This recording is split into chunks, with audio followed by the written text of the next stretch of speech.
Digital record की स्वीकार्यता में समानता दी गई है। धारा 62-63 इलेक्ट्रॉनिक रिकॉर्ड की सामूहिक बलात्कार करने पर आजीवन कारावास, धारा 70। अब 18 वर्ष की से कम आयु की जो बच्ची है उसको नाबालिग को उसको पहले भी मानते थे, लेकिन पहले क्या था, 0 से लेकर 7 साल तक, 7 से लेकर 12 साल तक, 12 साल से 17 साल तक इनके लिए अलग अलग डिवाइडेशन था, इसके लिए ये, इसके लिए ये, इसके लिए। लेकिन अब 18 साल से जो कम बच्ची है उसके साथ इस तरह की कोई घटना होती है तो उसमें सीधे कौन सी सजा है? आवाज नहीं आ रही, नहीं आई, हाँ अब आ गई। उसके अलावा पहले ये था कि झूठे किया गया है, इसका मंशा क्या है? मंशा ये है कि 1961 में और 1861 में अंग्रेजी शासन काल में ये आईपीसी, सीआरपीसी और एविडेंस बनाई गई और इन एक्टों में अंग्रेजों ने अपने हिसाब से प्रावधान रखे जिससे अगर अंग्रेज अपराध करे कोई तो उसको लाभ मिले और हिंदुस्तानी कोई अपराध होता है तो उसको ज़्यादा से ज़्यादा सजा दी जाए। अब चूंकि ये अमृत महोत्सव काल चल रहा है, स्वतंत्रता के 75वें वर्ष है, तो वर्तमान सरकार देश में वो बदलाव लाना चाहती है जो पुराने अंग्रेजी शासन के जो यादें हैं वो खत्म हो किसी तरह से और नए भारत की स्थापना। इन नए कानूनों के बारे में मुझे भी उतना ही पता है जितना आप लोगों को पता है, क्योंकि सब कुछ नया नया है। किसी से उम्मीद रखना, पुलिस से भी उम्मीद रखना कि सब कुछ 24 घंटे के अंदर हो जाएगा, ये भी संभव नहीं। इसलिए सबसे पहले तो मैं अनुरोध करूंगा कि आप लोग थोड़ा आने वाले समय में पेशेंस भी रखें, क्योंकि सरकारी अधिकारियों के लिए भी इन्हें समझना अभी थोड़ा समय इनको भी मिलना चाहिए, हम लोगों को देना चाहिए। हड़बड़ाहट में ना रहे, थोड़ा पेशेंस रखें।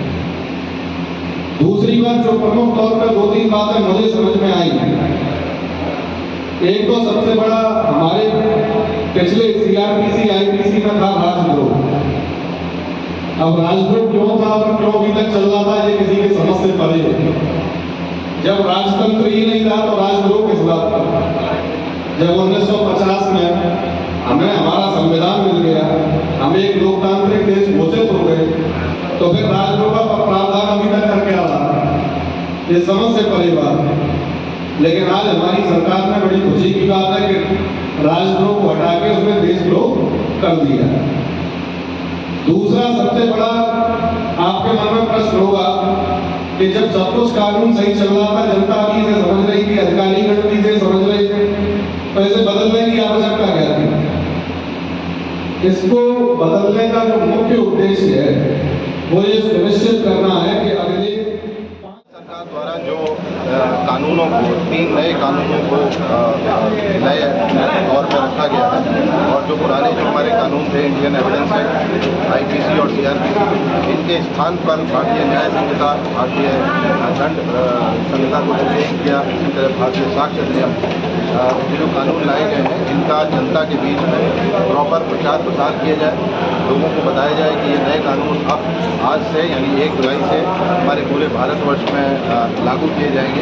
इसी जागरूकता या इसी प्रचार के उद्देश्य से थाना मोगांव में सभी गणमान्य व्यक्तियों को, हमारे सभी आदरणीय यहाँ के नागरिकों को बुला के उसका थोड़ा सा इंट्रोडक्शन किया। नए कानूनों से सर जनता को क्या लाभ पहुँचने वाला पुलिस को? देखिए, लाभ का सबसे पहला चीज़ ये है कि इस कानूनों में तमाम ऐसी धाराओं को जो अब तक ऑब्सोलीट हो चुकी थी, जो जिनका कि कोई यूज नहीं रह गया था, उनको लाया गया है।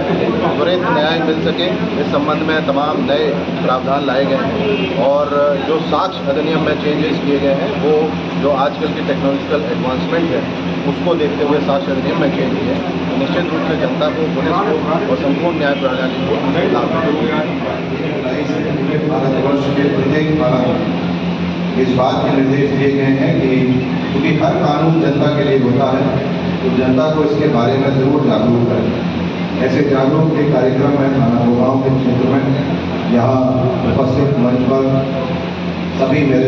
सम्मानित अतिथिगण, प्रेस के मेरे सम्मानित प्रेस बंधु, थाना भोगांव क्षेत्र से आए हुए सम्मानित संभ्रांत व्यक्ति और मेरे सभी साथी पुलिसकर्मी, आप सभी लोग जानते हैं अभी इंस्पेक्टर साहब ने बहुत अच्छी तरीके से जो थोड़ी बहुत जानकारी आप लोगों को दी। इसका मुख्य उद्देश्य यही है कि कानून तो नए आ गए हैं, लेकिन उसकी जानकारी होना, उसके बारे में जानना, और क्योंकि हम सभी लोग कभी ना कभी नए कानून, नई धाराएं, नई चीज़ों से रूबरू होते हैं, तो इसकी छोटी सी जानकारी, छोटा सा इंट्रोडक्शन आप लोगों को देना बहुत ज़रूरी था, क्योंकि ये एक सतत प्रक्रिया है। और हमारे विधायक प्रतिनिधि श्री अंकुर जी ने बहुत अच्छी बात कही है कि एक दिन में सब काम नहीं होते हैं और इसके लिए हमें समय देना पड़ेगा।